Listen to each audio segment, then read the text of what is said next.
Hello everyone, welcome back to the Don Pod, the only realist supporter Don Pod. I'm Sam. I'm Nathan. Thank you. And we're here to talk about the Saints game, or the game against the Saints.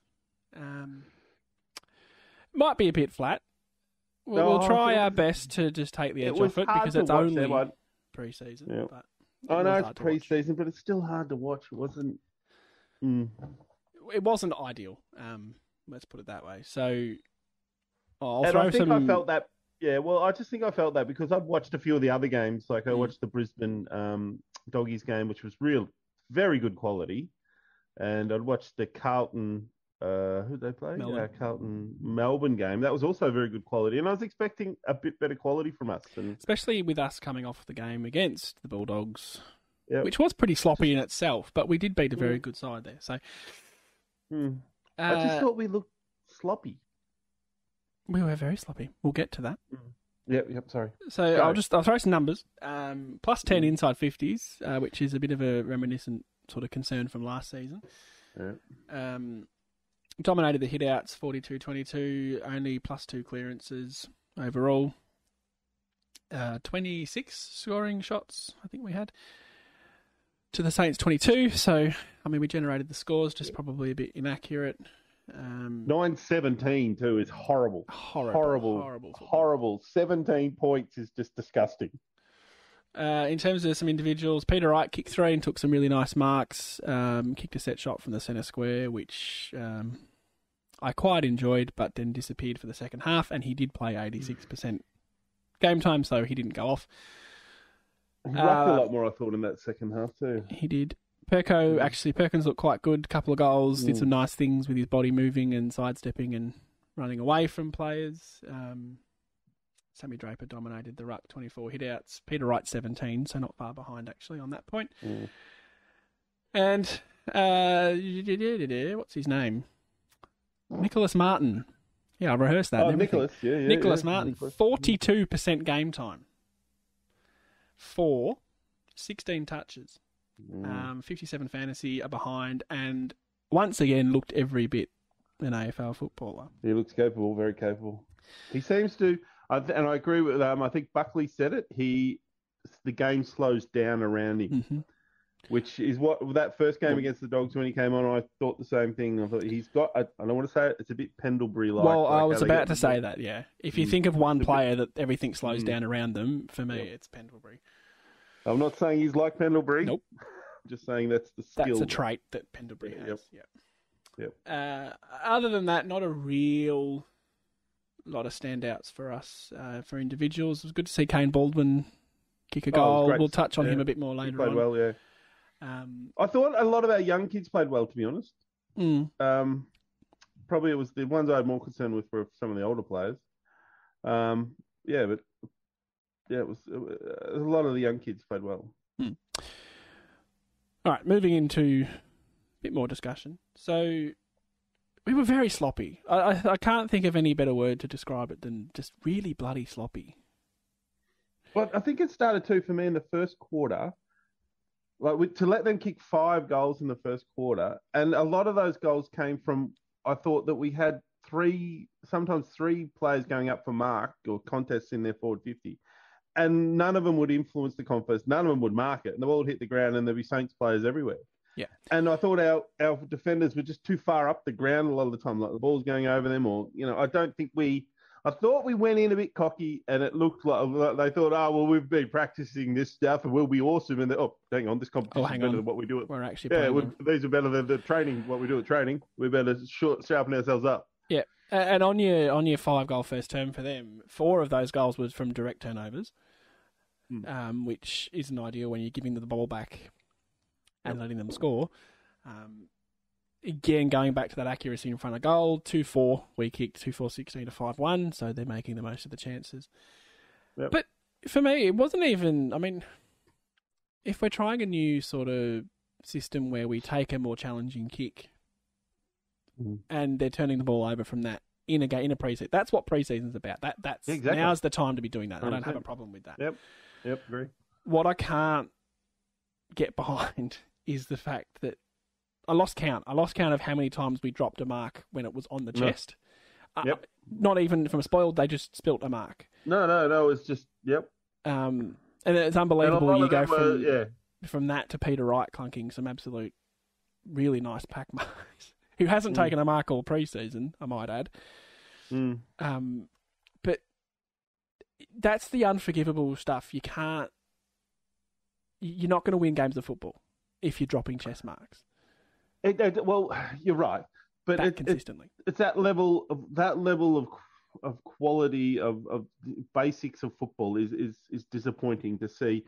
When, as I said, those other games we watched look quite good. Like, so we play Geelong in another 2 weeks, and then we play Brisbane, and then we play Melbourne. Now, if we're not up to scratch in those games, we can't afford to let them kick 5 goals. Those 3 teams kick 5 goals in the first quarter against us because it's game over. Well, Melbourne, it'll be 10, not 5. Oh, Melbourne, that's right. For a start. Melbourne will destroy by 100 points at that point.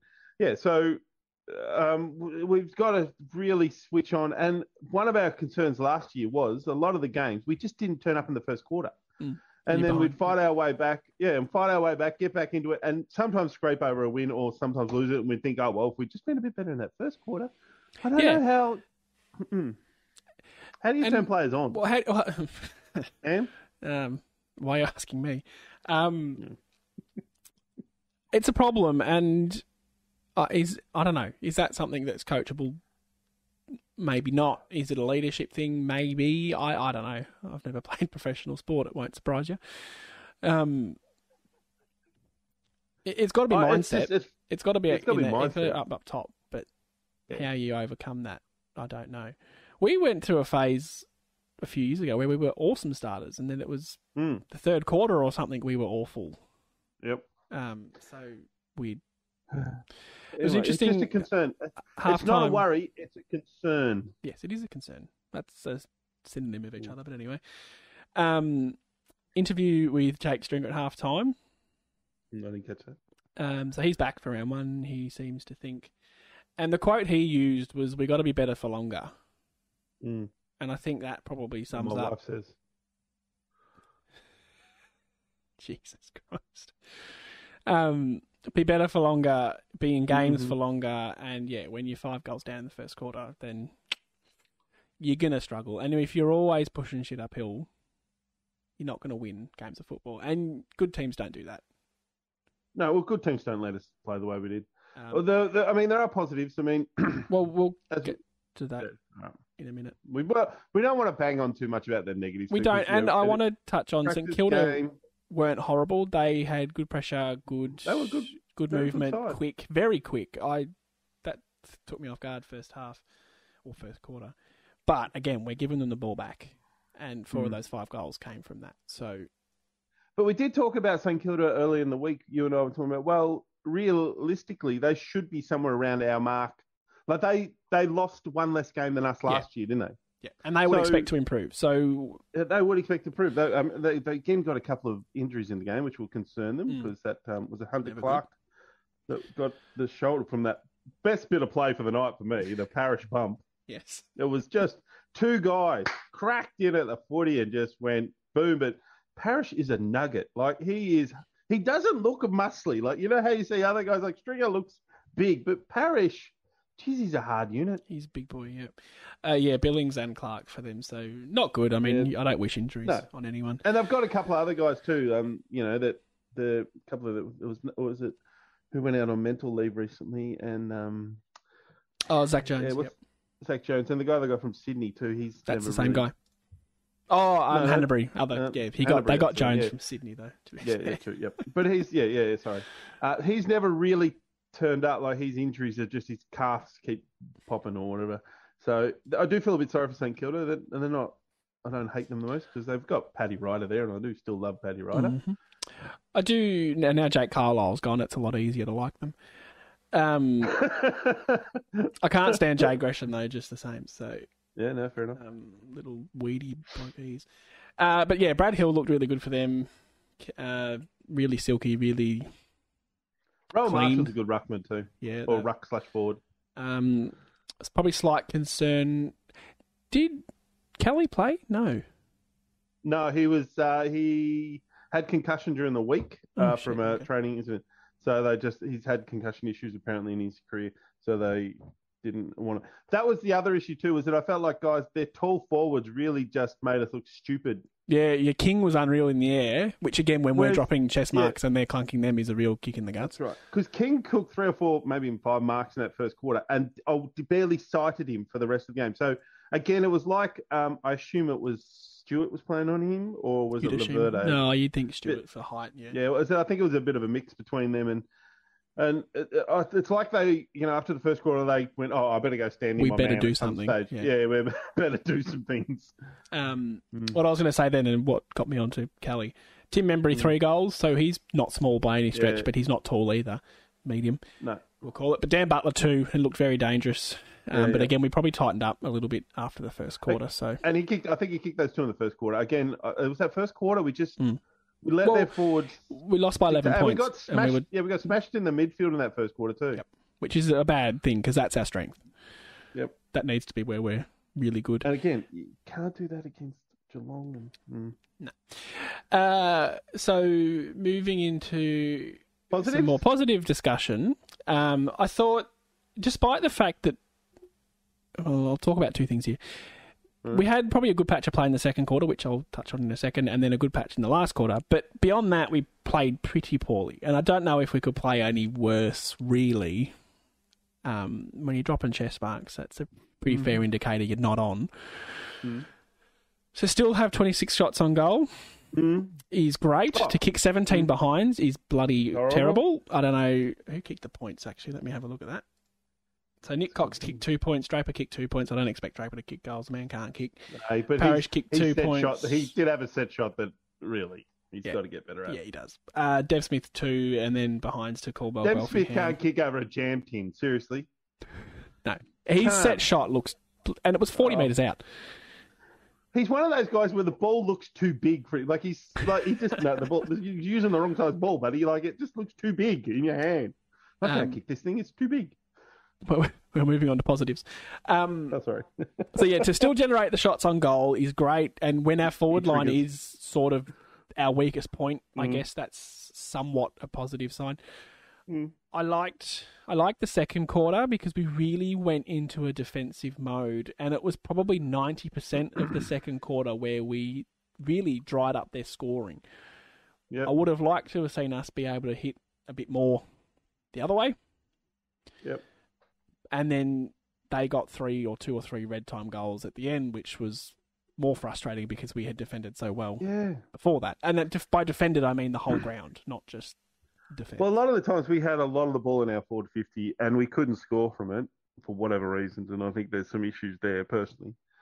But then they'd go down the other end and, score. And we'd be like, we had all that play and we haven't been able to get back into the game. Yeah. Yeah, so they ended the second. I tell you who I did like forward was Matt Guelphy. And it hurts me to say that. But he tackles and harasses, which... Yeah. And he can kick more than 30 metres, so it might be a shout. He's not small, though, but he could do that role. Defended really well that second quarter, but then let them kick 3 straight towards the end of the quarter, which is annoying. And then we really came back into it at the start of the last quarter, which was probably the only time we looked good. Moved the ball well, scored. But then our last goal was 11 minutes into the last quarter, so switched off again. Yep. Now, while we're talking about this, I want to ask you about Mason Redman. Question with that notice, yes. Yeah, what are your thoughts on him and where he plays? Let me read out a text I sent you last night, or 2 text messages I sent you last night. Yep. This was at 7:21, so it was the first quarter. Right. Message 1, Redman is shit. Message 2, Redman kicks a goal. Okay, now he's less shit. And that sums it up for me. To answer your question, that sums it up. He is awful 1 minute and then does something great and kick that beautiful long goal. Beautiful kick. Yep. He's a beautiful kick and he's a great... what I'm seeing, though, is a little bit of Adam Sard. And I'm a little bit... He's a defender who likes to get forward and have kick a defensive goal. Attributes, yeah. Doesn't like to defend very well. We can carry that in the side. I don't like seeing... But I don't like too many. We've got Hind that I think could do that personally. And if McGrath and that are going to play as a defensive position, I'd prefer them to be the ones getting up the other end of the ground, to be honest. Redmond, I want him down there. I want him down the back. I want him to stay down there and stop goals. That's all I want him to do. I have to say, too, after that text exchange, I don't remember seeing him.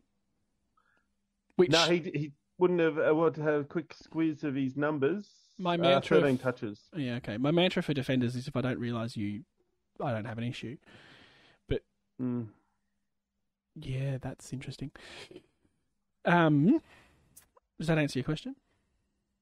Yeah, look, I know there's been a bit of debate between us about him and Kelly, and because I see them I've seen them probably fighting for the same position. And this is why I think I like Kelly, because Kelly defends, and I don't think we need another offensive defender. Like, I don't think we need another guy that tries to sneak up the other and kick goals. We've got guys that can do that. And now, obviously, people can say, "Oh, but we need goals." Yeah, but not at the cost of goals. Like, I don't, It's an interesting one because, I mean, we were in agreement. When we did our best 22 pod, we thought he was on the edge. Best 22. Not best 22. He was on the edge for both of us, really. But from what we've seen, I think we need to accept he's going to be playing. And then we have to just work out what the best role is. I don't recall seeing Hind being as far up the ground last night. So maybe it's that Hind has to play more defensive, and that's what allows Redmond to go free or a bit more free. I don't think Kelly and him are similar positions at all, so they can play in the same side. But it's how we manage. If Redmond wants to be that player, that's the rest of the back six have to really adjust to that, because he's going to be there, it seems. So just got to work out the best way. Well, the other one on this too was Snelling playing as much midfield as he does. So he started in the first centre bounce, and I'm just looking for his stats now, but I think he had quite a fair few centre bounce attendances, which I didn't find worked as well as when Caldwell went into... Caldwell seemed to do more centre bounce attendances in the second half for me. Mm-hmm. He played a bit more of a forward role, and I don't know if they swapped and they were throwing a few things around, because Parrish played a lot forward too. I think they were just testing that too to see how... Give him game time, but without being as much midfield, just to sort of get him through the game. Yeah. So, Snelling, I'll throw some numbers at you. 12 touches, 10 tackles. That makes me happy. And 3 clearances. So, I didn't think he was brilliant, but 10 tackles you take. 10 tackles I love, but I didn't love him in the midfield a lot. He just didn't offer much. I felt like he's not an in and under. Yeah. He's not an in and under player. He's not an explosive outside player. I just found it was interesting. I in the nicest possible way, I hope I don't see him there much in the season. With the midfield depth, you wouldn't think we will. Maybe he's the forward. And Stringer's still to come into that side.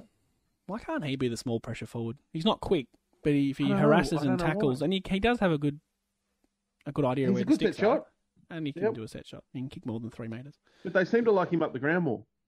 I guess for whatever reason. It'd be interesting. I still think he's in the side, but I'm not saying he's not in the side. I just didn't love him in the midfield when we've got the quality. So many midfielders. Caldwell, I think, Caldwell and Parrish led the team in clearances. It's led the game in clearances with 7 and 5. So, they're the sort of guys I want in the guts, and I want them a merit or an outsider, like Shield, to be on the outside. Well, I was about to say that, actually. Shield did a fair bit in the Dogs game and didn't play last night, so it might just be that he was there as part of that Shield rotation. Yeah. You're right. We're guessing. I'd be interested in that Geelong game, that first centre bounce, if, who those 3 boys are standing in the middle with the ruckman. I'll be very interested to see who that is. Yeah. All right, we'll move on just to some individuals. I actually wasn't going to mention Caldwell, but 24 touches and 5 tackles, 5 clearances is a pretty handy game from him. He's a good player. I think we've got a real jet there. 3 quarters, 75% game time. So Archie Perkins will be a very, very, very good player at the end of his career. Perko was on my list. 2 goals from 17 touches. That's how he does it. And 4 tackles, which is nice. He flies for everything. He's going to take 7 or 8 marks one game and kick a few goals and have 20 touches. Like he's got that movement on the ground. He can sidestep and break away a little bit, and it's good to see him doing it. And last year, I think we weren't critical of, but we mentioned that he got caught a lot. But that's all part of learning and knowing what he can get away with. And last night, I don't think he got caught. No, well, his body's getting bigger too. He's shaking the hips a bit more, and he's. I don't know who the hell he is. Gave a couple of don't argues. Yeah, I don't know who the hell he is since he had a haircut. He's harder to spot now. But... I much prefer him with it. I don't like. I'm really. This is one of my little stupid old man things. I don't like football players with long hair. James Head had long hair. No, but it never got in his face. Okay. What about Draper? How do you feel about Draper then? Yeah, no, he doesn't get in his face. So it's in the face. It can't come around. It can't come around to the face. It's all so if it's hair in the front. The one I don't like, for example, Harry Jones. His hair, I often look. He can't see sometimes. Surely, must get enough. Yeah, fair enough. Okay. It's just an old man thing of mine. I just can't handle it. I'd be like that. Get your sideburns cut. The Simpsons reference. Get them cut higher. That. I'd be that guy. Yeah. Okay. Fair enough. Everyone has their vices. Mine is long sleeve shirts. There's only one man that can pull off a long sleeve shirt, and that is James Head. I don't mind a long sleeve shirt. Other than that, get out of my team. Too, I've noticed. This is a whole nother tangent, but I won't go into it. Don't worry about it. No, well, now you've said it. Please do.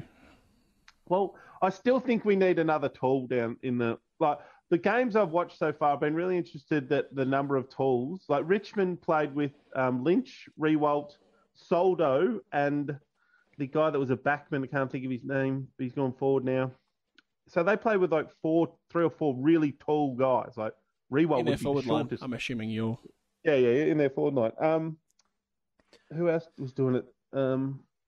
Melbourne were doing it. Obviously, they had Brown, Luke Jackson, or Gawn, depending on, and as well as McDonald. They're all McDonald to be the shortest there, and he's still 190 plus.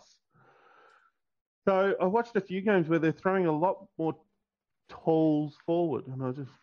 We're short at all. It is interesting, actually, because Baldwin's not that tall.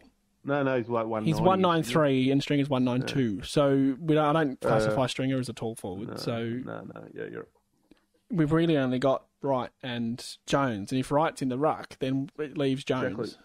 So yeah, you're probably right. And the problem is then that we still bomb the ball into the square with just Jones, and he's not a kid that can take big. Well, he's not huge. No, yeah.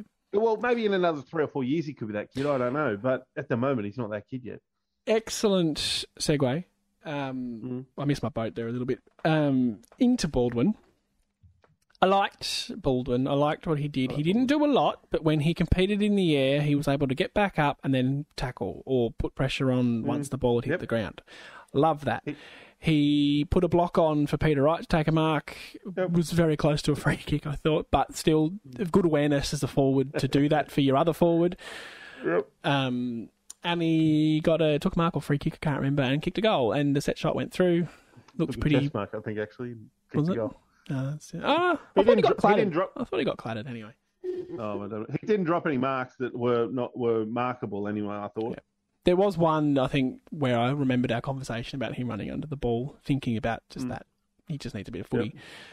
But I can't see him not being in the round one side because, as you just touched on, there's no other options. It's him or, I would say it's him or Francis.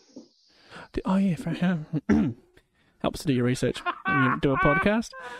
Could all of them play? Although Stringer comes back in as the tall as well. Well, I don't know. It's a good point. The concern for me is someone like, would I rather have Smith or Baldwin? Jesus, there's about 3 foot between them. Yeah, but does Baldwin offer? Smith doesn't really offer us a lot. I agree. At the moment. I agree. Like, he's not overly quick. He doesn't take marks. He can't kick over a jam tin. He can tackle, but he seems to have forgotten how to do that. Whereas Baldwin, I don't know. He's a little bit, or he's a bit taller. He can run. He looks like he can tackle. He can kick over a jam tin.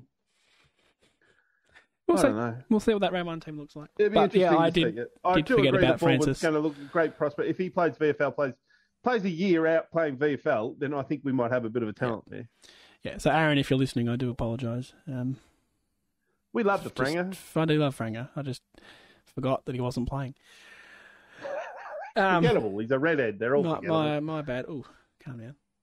One last positive, and it's a positive and a sort of negative in that Peter Wright took some bloody beautiful pack marks, kicked some lovely goals, kicked 3 straight on a night we kicked 9-17, but then disappeared for the second half, really.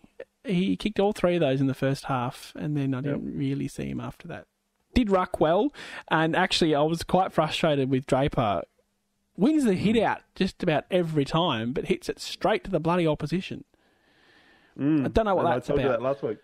Either he doesn't know where he's hitting it, or they're sharking him a lot better. Yeah. Or our midfielders are not. The little signals, you know, they do the little hand signals. Yeah. He did that. He did the little 2, and then knocked it straight to a St Kilda player. Yeah, and I'm like, well, obviously no one knew what 2 meant. Yeah, it's only Draper. Only Sammy knows. Yeah, no, Draper 2. I thought 2 meant to the back. 2's to the front. Right, gotcha. Next week, we'll work on that. Bit of comms needed there. I feel like that's happening a lot when I watch it. I go, did they know what he's doing? Do they know what the... Yeah, Sammy's off in his own little world. Wouldn't surprise me. He's that far above everyone else in height. He probably is. In his own but there was a couple of moments where he streamed away with the ball, took his little step. And one play in particular accelerated away. Love it. Yep. And the mullet and the fact he's 10 foot tall. 105 kilos, 205 centimetres, and he's just powering away from contest. Like, he is an athlete. It's so good to have that kind of bloke on your team too, because everyone just goes, holy crap. And there was a couple I'm not standing in front of him. Ran through midfield. He ran through some midfielders, and I was like, ooh, he's hurting them. That's what I was going to say. If I'm an opposition player, I'm not standing in front of that. No he's way. Like a mobile Mumford. Like, you know, Mumford would hurt some other midfielders, but Mumford couldn't run fast to do it. He had to get them in close contact or land on them. The mobile mummy. I like it. Yeah, mobile mummy. All right, well, that was pretty much it. I did have Martin there to talk about a bit more, but we kind of touched on him at the start. Well, if I could throw a couple of players out there too, I just want to mention. Of course. If that's all right, Sam. So you've done yours, my lad do mine. For the people, Sam and Nath podcast, or is it just for the Sam podcast? For the people, I do ask Nathan who he wants to talk about before the pod, and he tells me, and I write them down, and we talk about them. Okay, so I just wanted to do my own. Grain of salt here for Nathan, but yes, please go. Harrison Jones was one, looked horribly rusty for a lot of the game, but I think he'll be better for the run. I don't like that expression, but I'm using it today. We need him. He's very important to our structures, but he looks really rusty, really, really rusty. The other one is concerning me is Nick Cox. I love him, the unicorn. You do love Cox, yep.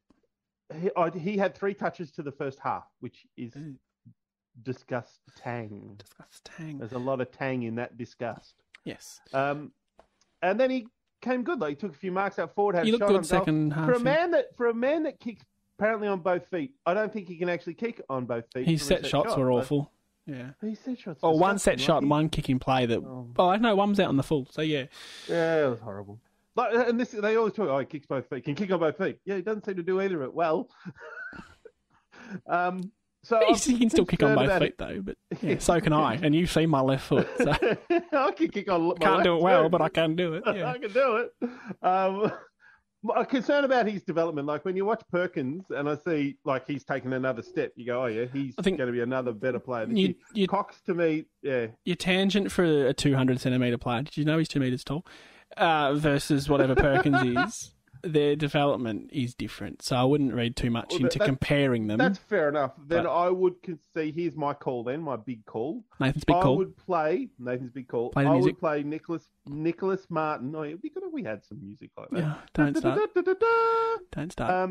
Nicholas Martin on the wing in round 1 in front of Nick Cox. Cox still playing elsewhere, or just not on or not in the side? Reserves. Ooh, big call. That's my big call. Okay. Nicholas Martin, I think, will offer more. Not sure how to feel about that at this point in time. Well, because I feel as though that you've got Langford that it can also play on a wing. Langers is a winger, that's fine, yep. Yeah, and then I think you could find, like, depending on, there's guys like Shield, McGrath, Heppel, and a few of those could play on the other wing and rotate around. Yep. Okay. We need to crack on a little bit here, but no, that's fine. I think if you're talking about us being short or tall on the forward line too, there's no reason Cox still can't be in the side, maybe, rather than out of the side. I wouldn't have a problem with that. I'd like to see that, actually. I would have liked to have seen that a bit more in this game, him go as a genuine forward. I think he's got to play. It's a bit like last year. We were happy for them to play last year because we got to get the kids games. You can't just drop that mantra now, I don't think. Yeah, And it's not like we've brought in any real mature bodies to replace that sort of role either. No, so you're right, as always, Sam. It's why it's Sam and some this is why I'm the quote unquote host. Yep. It's not a quote unquote situation. It's you are the host. I am yeah, fair enough. A few more things. Well, one more thing in particular, and then we're going to go into some full season previews where we're just going to sort of give our top 4, top 8, Brownlow, Coleman sort of predictions. So stick around for that if you're interested. If not, we don't mind. Thanks for listening. Yep. Giveaway. You may have seen on our beautiful little Facebook page a little teaser, a little with compliments slip from the Essendon Football Club saying, "Dear Sam, thanks for all your support. Go the Bombers." We have a giveaway. We're very excited. We're not going to tell you what it is. A big financial member of the Essendon Football Club, Sam. It really doesn't. But credit to the club. I emailed them and asked for something, and they sent me this particular thing. Jesus, I nearly gave it away then. I expect nothing, and I got something pretty exciting. As I think I said in my post, a must-have for the pool room. So we're not going to tell you just quite what it is yet. We'll give it away probably the first couple of rounds of the season. Just make sure you keep listening. Make sure you subscribe to the YouTube channel, the Glory and Fame Don Pod, and yeah, you will hear more about that. And we might have some other giveaways throughout the season as well. So stick around. Yes, and all I can say on it is that I would really like to win it, to be honest. That's my view. Unfortunately, being the runners of the competition, I think we're excluded for moral purposes. That'd be pretty funny, wouldn't it? And the winner is Nathan. There you go. Some guy, Nathan. Although I must say, it does look pretty good in my little office at the moment. You're not keeping it. Anyway, yeah, stick around. We'll give that away. Maybe after our first win. Maybe we'll say that. Well, after our first win, we'll give that away. But we haven't decided yet. So yeah, stick around. Yep. All right, we're going to move into some quick little season preview stuff because we fancy ourselves as pundits, not just knowledgeable football supporters. People that we could just talk about any club and be awesome at it. So I'm going to ask you. Don't answer just yet. I'm going to ask you for your top 4. Mm-hmm. I mean, I'm going to ask you for your top 8. I don't know why I've broken it down into top 4 and top 8. I'm going to ask you for your Brownlow pick. I'm going to ask you for your Coleman medal pick. I'm going to ask you who's going to be playing in the grand final, who's going to win the grand final, and then the fun question, if I can call it that, is will there be a coach sacked in season 2022? And I will answer all these as well. All right. We'll break it up. Top 4, please. Top 4. Top 4 for me will be, I'm going to put Melbourne and the Dogs back there at the top 2. I'm going to put Port Adelaide and Brisbane in the other 2. So between those 4 I think they're the 4 best teams in the competition. So in that order, was it? Yeah, I'll put it in that order. I'm sure, that's the chance of that are low. But Melbourne are an awesome team. I think Brisbane have got a great balance between forward, defence and midfield. Port Adelaide have to be in there because the last 2 years they've minor premiers and came second last year. So they surely can't. The couple of their sort of younger kids are getting there, like Rosie and Butters and those sort of guys are going to be better again this year. They've got the Brownlow medalists, so they're a pretty good side. Yep. And the other one, the Dogs. Although I think the Dogs have got a massive issue, sort of in the defensive, probably defense a little bit forward. The midfield is so deep and so strong that will make you competitive against anyone. So there's my top 4. All right. My top 4 is the same teams. I don't think that's a real surprise to anyone. I've changed the order a bit. Melbourne are first. Absolutely. I got Brisbane second for the reasons you just mentioned, that they're such an all-well-rounded team. Don't really have any holes, or they maybe not as good as the other teams. Dogs third, Port fourth. Mm-hmm. For all the same reasons you said, I think. Yep. I can't see any different top 4, to be honest. Yep. The rest of your top 8, please. The rest of my top 8, I'll put 5th. It gets a bit harder here because I really do think, there's some teams that I think will jump. 5th, I'm going to put Richmond. We're going to be different here, yes. Yeah, that's fine. 6th, I'm going to put Sydney. Mm-hmm. 7th, I'm going to put Carlton, as much as it hurts me. Ooh, interesting. Okay. And 8th,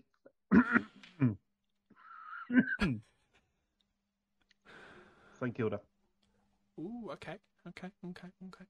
I'll throw mine at you, and then we can discuss. And the reason I'll give it just a little. Okay. Sure. The reason I don't think we can make the 8 this year is because of our draw is phenomenally hard. It's we the do have a third hardest run. draw in the competition, and I don't think we're up to that.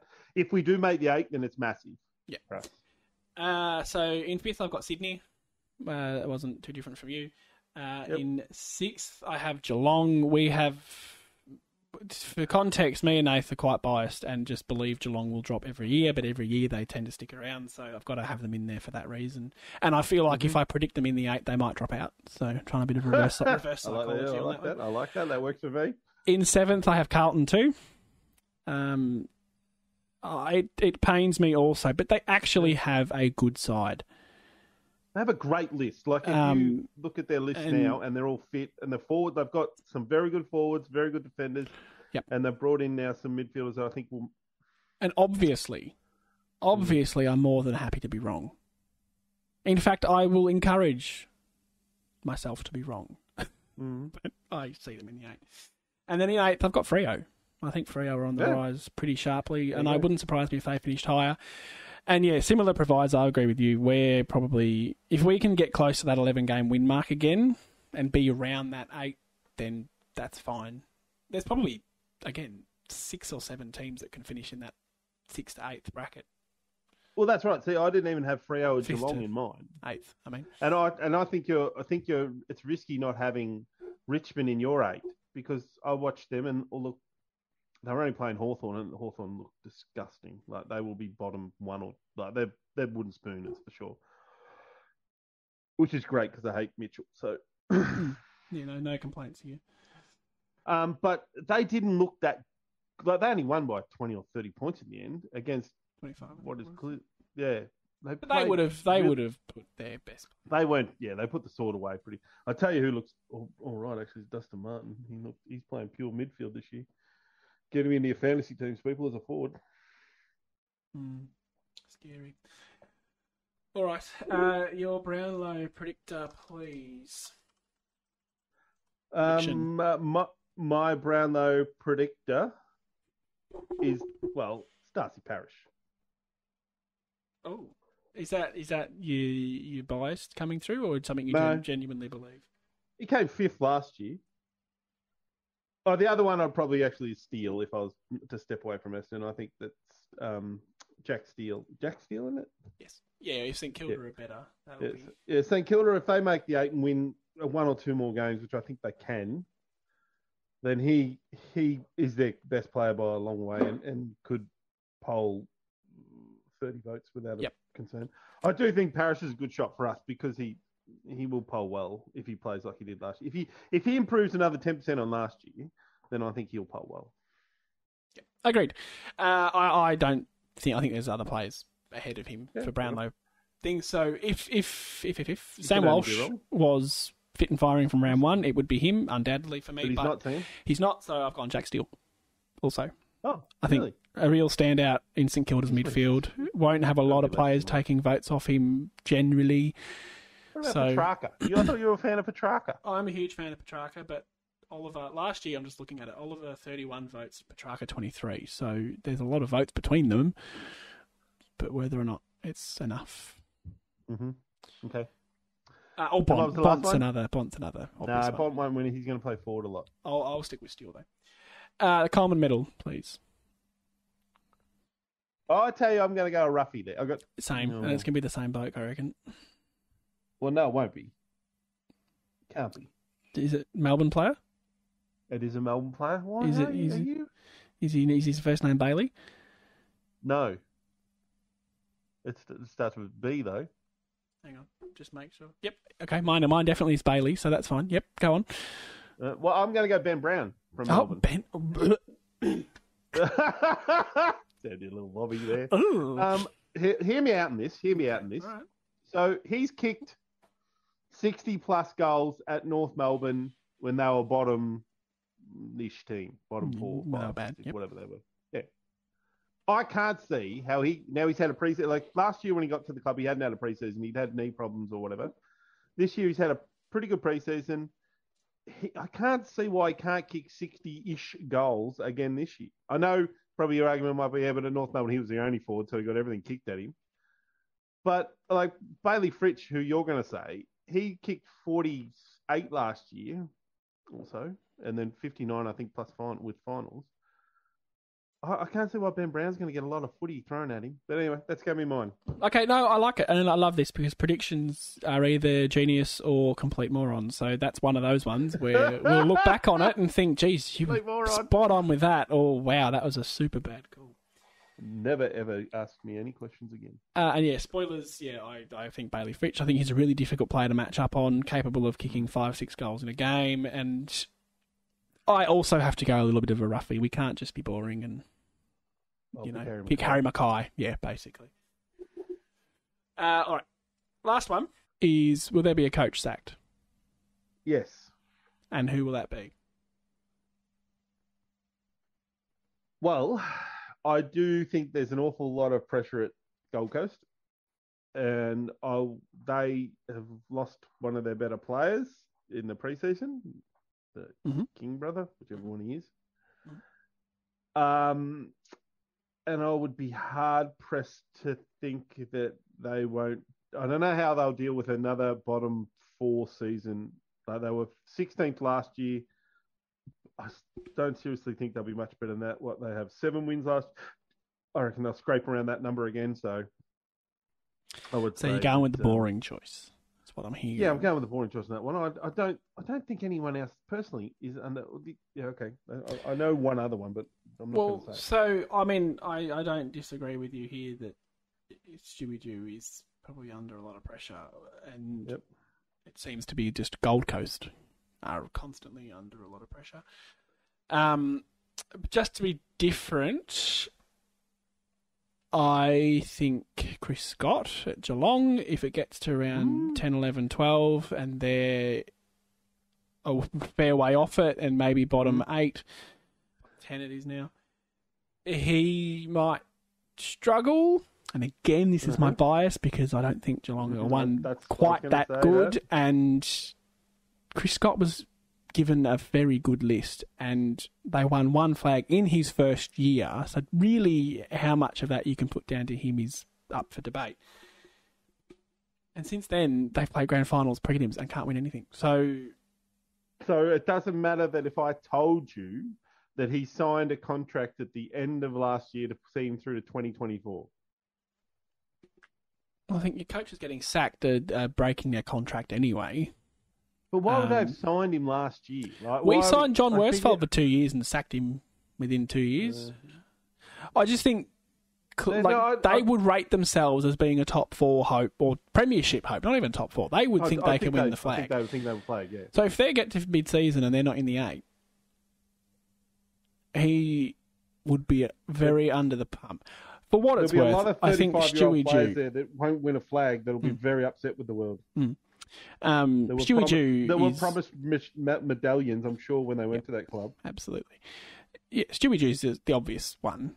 Yeah. Absolutely. But I feel like just as an interesting, different one, then Chris Scott could find himself in a bit of strife. The other one, then, if I was to take the not obvious path, I would take GWS with what's his name? Leon Cameron. Leon Cameron's under a lot of pressure too. They've been mediocre for a few years with now. With a very talented list. With a very talented list and a lot of very high draft picks that have walked out of that club for whatever reason they have. I don't know.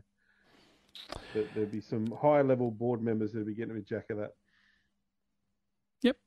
And membership-wise, the other issue too is membership-wise, Gold Coast are like, I think I saw a list the other day, had a membership, we were at 60-odd thousand or something. Gold Coast were like 17 or something like that, and I was like... That's actually higher than I would have thought, to be fair. Really? Yeah. All right, well, there you go. You heard it here first. Don't put your house on it, would be my advice. They're in digital print. They'll be forever recorded, so we can't get out of that information. We can't hide away from it. And if we remember, we will review that come the end of the season. Can we play the audio? Like, if Ben Brown wins the Coleman, I want you to play back my audio. Absolutely. If Chris Scott gets sacked, you bet your ass I'm doing the same thing. Yeah, no. We'll play the Geelong theme song. Yeah. Maybe not. Because if he gets sacked, then your prediction that they're in the bottom 8 somewhere is true, and I'm happy. Yeah, all is well in the world. Although Carlton's still in the 8 would concern me. Probably, all right, we will wrap it up there. Thank you again for tuning in. We'll be back for a preview. First preview of the year will be in the week leading up to the Geelong game. I think we'll generally go with Thursday night preview, so it'll be out on the Friday, so we can talk about teams and all that sort of stuff. Although teams aren't named on Thursdays anymore, forget everything I just said. And then a preview. But that's when we probably will be doing it. The days after. Because I think I don't know if we're a Saturday or Sunday game that first. It'll be the Saturday afternoon, so it might be Friday night. But so the team should be there. Would there be? It's 24 hours before, I believe. We really should know this. We are hard hitting, but not very organised. I don't remember. We'll find out together. Yeah, we'll find out now. If you're still listening now, we apologise. Yeah, my bad. All right. Thank you again for tuning in. We'll be back in a couple of weeks. And remember, just stick around in future pods to find out how you can win a very exciting little giveaway. Go Dons. As always, go Bombers!